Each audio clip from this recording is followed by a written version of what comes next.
खतरनाक फॉग हो रखा है भाई, बाहर देख सकते हो ना। बाय द वे इस फॉग में पापा कह रहे थे मैं तो ये छोड़ के आ जाऊँगा, मैंने बोला नहीं रहने दो, मैं अपने लिए बाइक राइड बुक कर लूँगा और उसके थ्रू इजीली पहुँच जाऊँगा रेलवे स्टेशन। अपनी आ चुकी है भाई रैपिडो। सो वो मेरी बाइक राइड आ रही है भाई। अच्छा एक्टिवा लेके आ रहे हैं, आगे सामान रख सकता हूँ मैं।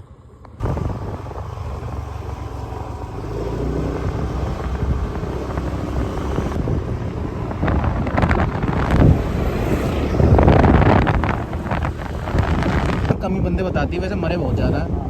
अरे है ना, हाँ उनकी डेड बॉडी खटपाने में कैसा मारा है ना वो भुजाने को। हाँ तो सभी इकट्ठी हो गई है वो। अच्छा। ये नहीं पता वो कौन सी किसकी है। अच्छा वो बॉडी जल गई सारी बस के अंदर जितनी भी थी। नहीं, उनके अलग हो गए सबसे। एक माने थे 8 साल में 12 साल का बच्चा। हाँ फिर से छोड़ के हाँ बच्चे बाहर कर दिए, घर तक टेढ़ी हो गई सीधा तोड़ने में और खुद नहीं करता। सो मैं पहुंच चुका हूं आगरा के रेलवे स्टेशन, राजा मंडी रेलवे स्टेशन। थोड़ी बहुत देर में अभी हमारी ट्रेन आ जाएगी। मैं थोड़ा पहले ही आता हूँ हमेशा ट्रेन से। अभी 40 मिनट बचे हुए हैं ट्रेन को आने में, लेकिन मैं टाइम से आ गया हूँ ताकि ट्रेन हमारी मिस ना हो।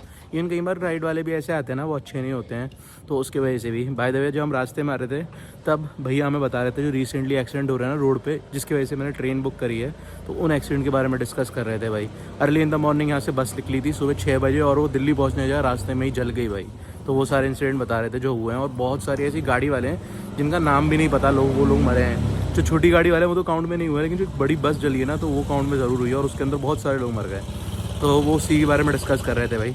चलो भाई अपन तो सेफ़ हैं और भाई जी का नाम लेके ईजिली बाय ट्रेन जाने वाले हैं, कोई दिक्कत नहीं है। By the way good morning दोस्तों, क्या हाल है? होप सब बढ़िया होंगे और बढ़िया ही होने चाहिए। मैं यहाँ मस्त हूँ। शहीदी विरासत टूर के लिए हम निकल चुके हैं अपने घर से और अभी थोड़ी बहुत देर में ट्रेन आने वाली है। ट्रेन के अंदर बैठते हैं और निकलते हैं यहाँ से दिल्ली की तरफ।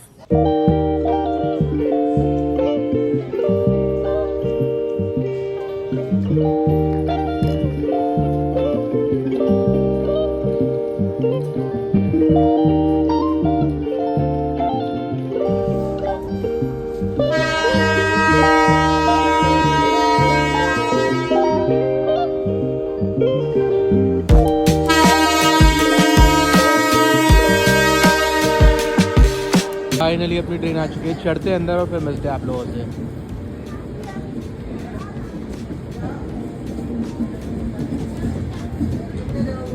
सो यहाँ आ चुकी है अपनी मस्त कंफर्टेबल वाली सीट्स, आराम से बैठे हैं भाई।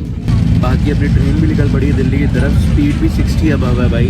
कोहरा है पर 60 में चल रही है क्योंकि इसे पता है आगे सिग्नल आएंगे, अगर आगे कुछ होगा तो सिग्नल के हिसाब से रुकेगी, तो उस हिसाब से ट्रेन जल्दी ही पहुँचाएगी। अगर आप बस भी पकड़ते या कोई और मीडियम ऑफ ट्रांसपोर्ट भी पकड़ते हो उसको टाइम ज़्यादा लगता है, पर ट्रेन हमें टाइम से पहुँचा दी भाई। फॉग के टाइम पर सबसे बेस्ट ट्रेन ही रहती है। बाकी चलो इंतज़ार करते हैं ट्रेन को पहुँचने का। बाकी चलो भाई इंतज़ार करते हैं दिल्ली पहुंचने का और यहाँ पे थोड़ा बहुत आराम कर लेते हैं। मेरे पास एक मास्क है, मैं फेस पे लगा लूँगा, उसको लगा के आराम से सो सकता हूँ। नींद पूरी नहीं हुई है, रात को 12 बजे लगभग सोया हूँ और सुबह उठ गया था मैं 3 बजे के लगभग, तो 3 घंटे नींद हुई है, नींद पूरी नहीं हुई है। बाकी ये सीट बहुत कंफर्टेबल रहती है, आराम से सो सकते हैं। देख सकते हो काफ़ी झुकी हुई है, तो आराम से सो जाएंगे इस पर झुका के आराम से। बाकी सोते हैं और फिर थोड़ी देर बाद उठने बंद करता हूँ।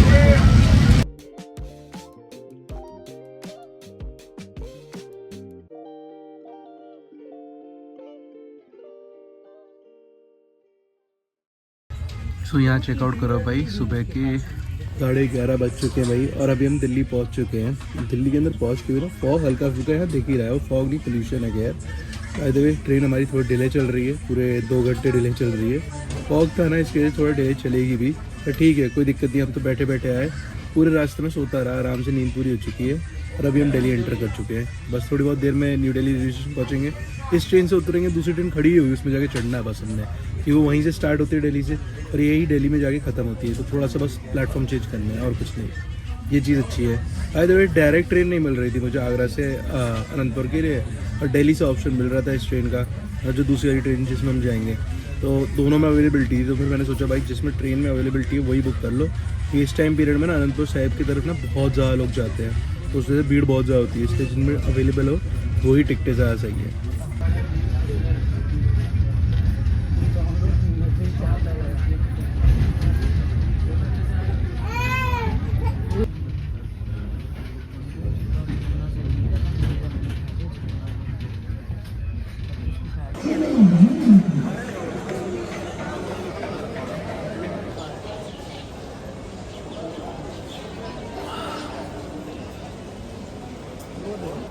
भाई चाय वाय पी के सिर्फ एक प्लेटफॉर्म चेंज करके मैं आ चुका हूँ। जिस ट्रेन से हमें जाना ना उस वाले प्लेटफॉर्म पे सिर्फ बगल ही बगल में था। वो तो 12 नंबर जहाँ छोड़ा है और ये है 10 नंबर। तो एक ही प्लेटफॉर्म चेंज किया और आ चुका हूँ भाई अपनी ट्रेन के पास। ये ट्रेन भी यहाँ खड़ी हुई है और हो रही है वो सामने अपनी दूसरी वाली ट्रेन जिससे मैं उतरा हूँ। ये बढ़िया है भाई। ये यहाँ से स्टार्ट होती है ना तो इसलिए पहले से आगे खड़ी रहती है तो कोई दिक्कत नहीं है। बस अभी इसके गेट नहीं खुले हैं। गेट खुले होते तो अंदर जा सकते थे। तो देखो गेट बंद है। बाय द वे मैंने खाना ना अंदर ही ले लिया है, मतलब स्टेशन के अंदर से ही खाना ले लिया है। वैसे तो मैं बाहर जाके भी खा सकता है। 2-2.5 घंटे हैं अभी हमारी दूसरी ट्रेन को चलने में, मतलब ये वाली ट्रेन को चलने में। तो मैं सोच रहा था भाई बाहर जाके भी खा लूँगा, लेकिन फिर मैंने सोचा यार मैं तो पंजाब साइड जा रहा हूँ, वहाँ पे तो रेलवे स्टेशन पे भी खाना अच्छा मिलता है। तो यहाँ पे हल्का फुल्का कुछ खा लेता हूँ। बाकी आगे आने वाले स्टेशन पे खाना अच्छा मिलता रहेगा, कोई टेंशन नहीं है, वहाँ से ले लेके खाता रहूँगा।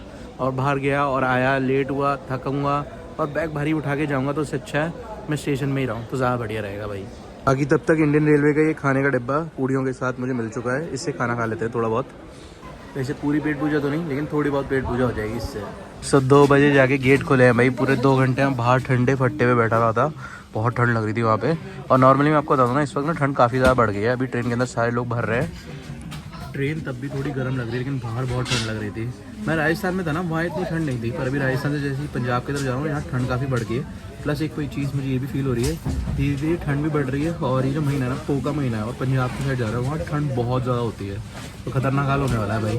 बाकी कोई टेंशन नहीं है, गुरु साहब वैसे ही रास्ते खोलते चले जाएंगे, सारी दिक्कतें सॉल्व होती जाएंगी जहाँ तक मुझे लगता है जब मैं वहाँ पहुँचूँगा। चलते हैं भाई, निकलते हैं। ट्रेन स्टार्ट होने का इंतजार करते हैं, बस थोड़ी देर में ट्रेन स्टार्ट होने वाली है।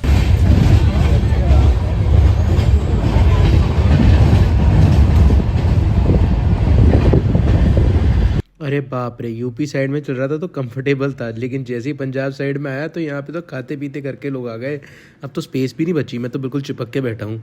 खतरनाक हाल है। क्या बोलूँ भाई, बोला भी नहीं जा रहा, मैं वॉइस ओवर कर रहा हूँ सारी चीज़ें। चलो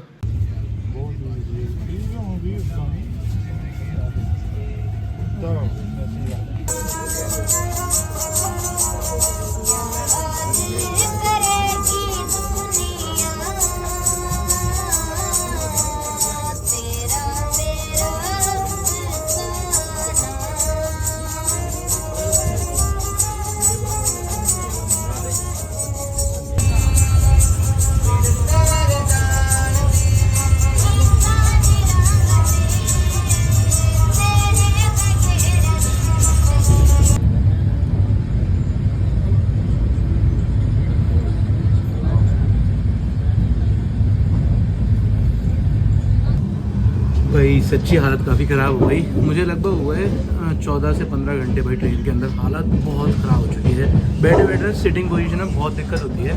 बाय द वे हम पहुंच चुके हैं अनंतपुर। बस थोड़ी देर में स्टेशन आने वाला है, उतरते हैं बाहर और फिर आराम से बातें करते हैं भाई। खतरनाक हाल है।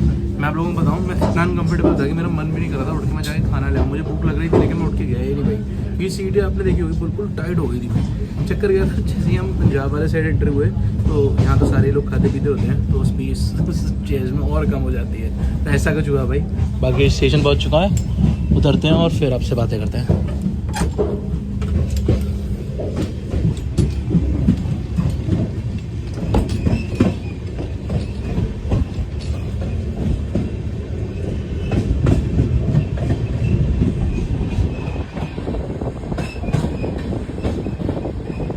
स्टेशन पूरा रिनोवेट हुआ है अभी रिसेंटली, क्योंकि मैं होला महल्ला पे आया था तब ऐसा नहीं दिख रहा था स्टेशन, और अभी काफ़ी डिफरेंट दिख रहा है। पूरा नया बिल्ट हुआ है। और मैं आप लोगों को बता दूँ, स्टेशन रिसेंटली गुरु तेग बहादुर जी की शहीदी गुरुपुरब यहाँ पे बना था ना, तो उस टाइम पीरियड पे शायद स्टेशन पूरा बनाया गया है भाई। तो उसी वजह से कम्प्लीटेड दिख रहा है, काफ़ी बढ़िया दिख रहा है भाई।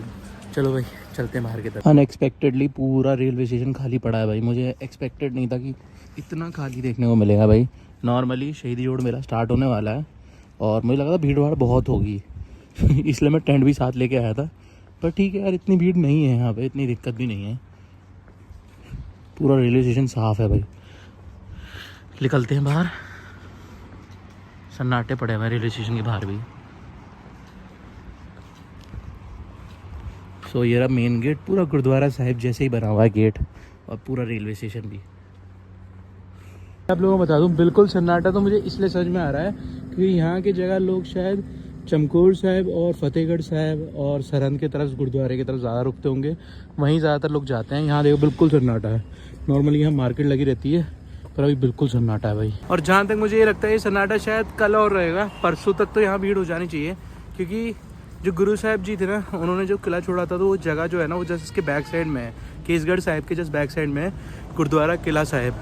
तो वो वाली जगह से भी सारी चीज़ें स्टार्ट होती हैं, तो बेसिकली वहीं से स्टार्ट होगा। और मेरे ख्याल से एक वहाँ से ना मेला भी निकलता है छोटा सा, मेला तो नहीं कह सकते, एक यात्रा टाइप की निकलती है छोटी सी, जो बेसिकली उसी पाथ पे जाती है जहाँ से गुरु साहिब जी गए थे, 4 साहिबजादे गए थे, माता गुजरी को जी गई थी और इवन बाकी लोग गए थे। तो वो सारी जगहों को क्रॉस करके आगे जाके वो बेसिकली परिवार विछोड़ा गुरुद्वारे जाएंगे और वहाँ से 3 हिस्सों में बटेंगे। तो ये सारी चीज़ें हैं, तो वो सारी चीज़ें मैं आपको दिखाऊंगा। अभी गुरुद्वारे भी दिखाऊंगा, जो जो जगह पे गुरु गोबिंद सिंह जी रहे थे और जहाँ जहाँ से वो जगहें जुड़ी हुई हैं, तो सारी चीज़ें दिखाने वाला हूँ भाई। बाकी चलते हैं, अभी थक गया भाई मैं चलते चलते। मुझे लगा तो बाहर ही बहुत सारे लंगर मिलेंगे जैसे होला मोहल्ला में होता है ना, मुझे लगा शायद वैसे ही होगा, लेकिन वैसा कुछ भी नहीं है, बिल्कुल सन्नाटा पड़ा है, बिल्कुल सन्नाटा। अगर आपसे कोई बोले ना खालसा का विलेज कौन सा है, शहर कौन सा है, तो खालसा रहने वाले किस जगह के हैं, तो सामने जो जगह दिख रही है ना, तो उसी जगह से स्टार्ट हुआ है खालसा, और खालसा रहने वाले भी इसी जगह के हैं भाई, केसगढ़ साहिब। इस जगह को खालसा की नगरी कहा जाता है बेसिकली।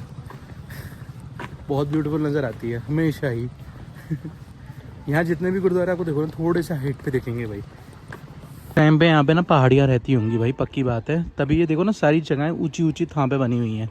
तो बाकी सारे पहाड़ तो साइड के कट गए, शहर बस गया, लेकिन जो गुरुद्वारा साहिब है वो रीजन वैसे ही जैसे पहले हुआ करता, बिल्कुल वैसा ही है भाई, और बिल्कुल किले के स्टाइल में बना हुआ गुरुद्वारा साहिब भी। सो भाई मैं गुरुद्वारा साहिब के अंदर आ चुका हूँ भाई, और मुझे एक बड़ा सा रूम मिल चुका है जिसके अंदर आराम से 5 जने तो सो ही सकते हैं भाई। बाथरूम भी अटैच है, काफ़ी बढ़िया है।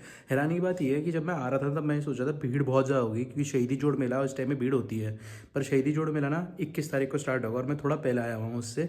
तो बढ़िया है भाई, मुझे आराम से हर जगह स्टे मिलता रहेगा, मैं हर जगह आपको आराम से सारी चीज़ें दिखाता रहूँगा, और वीडियो उसी टाइम पे आएगी जिस टाइम पे शहीदी जोड़ मेला चल रहा होगा। तो सारी चीज़ें आप ऑन द स्पॉट सारी चीज़ें देखते हुए चलोगे भाई, काफ़ी बढ़िया है। अभी मुझे लग रही है बड़ी तेज़ भूख, मैंने सुबह से कुछ नहीं खाया है, क्योंकि आपको पता है ट्रेन के अंदर हालत कैसी हो रखी थी, बिल्कुल ही खस्ता हो चुकी थी, खाने की हिम्मत ही नहीं है, कुछ खा भी लेता तो उल्टी आती है। पर अभी भूख लग रही है काफ़ी ज़्यादा तेज़, तो अभी चलते हैं, पहले लंगर खाते हैं, फिर वापस आते हैं स्टे करने के लिए, रूम में रुकने के लिए।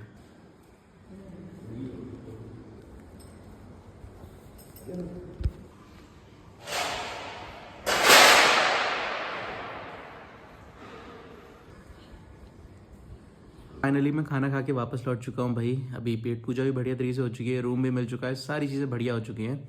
आज का दिन तो पूरा दिन ट्रैवल में निकल गया। वैसे 600 किलोमीटर अगर मैं वैसे बाइक से भी ट्रैवल करता तो 2 दिन लगा था, तो ये बढ़िया एक ही दिन में हो गया। अब मैं कल से आपको अच्छी तरीके से व्लॉग बना के सारी चीज़ें आपको दिखाऊंगा, यहाँ पे हिस्टोरिकल टूर कराऊंगा पूरा। बाकी वीडियो को अब यहीं एंड करता हूँ, मिलता हूँ कल सुबह। लाइक करके ज़रूर जाना, इस सीरीज़ को प्यार देना, शेयर करना, मिलते हैं कल, बाय बाय।